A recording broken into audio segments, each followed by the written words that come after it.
দেশের নদী ও খাল পুনরুদ্ধারে আগামী ১৫ দিনের মধ্যে দেশের যে কোনো জেলা থেকে খাল খনন কার্যক্রম শুরু করা হবে বলে জানিয়েছেন পানি সম্পদ মন্ত্রণালয়ের নবনিযুক্ত প্রতিমন্ত্রী ফরহাদ হোসেন আজাদ।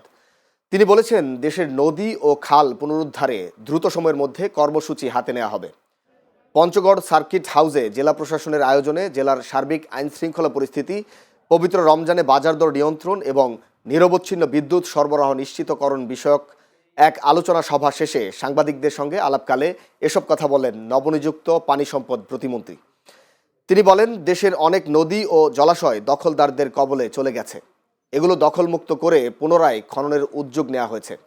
ফরহাদ হোসেন আজাদ আরও বলেন, শুধু খাল খনন নয়, পানি সম্পদ মন্ত্রণালয়ের মাধ্যমে বৃক্ষরোপণ কর্মসূচিও জোরদার করা হবে। পরিবেশ ও আবহাওয়া অনুকূলে রাখতে ইতোমধ্যে প্রয়োজনীয় পদক্ষেপ নেওয়া হয়েছে।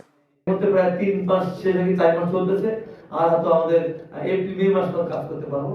এর মধ্যে আমরা কিন্তু প্রায় 200 কিলোমিটার রাস্তা আমরা কিন্তু নদীতে আমরা জলাশয় বা নদী খনন, খাল খনন করে সেখানে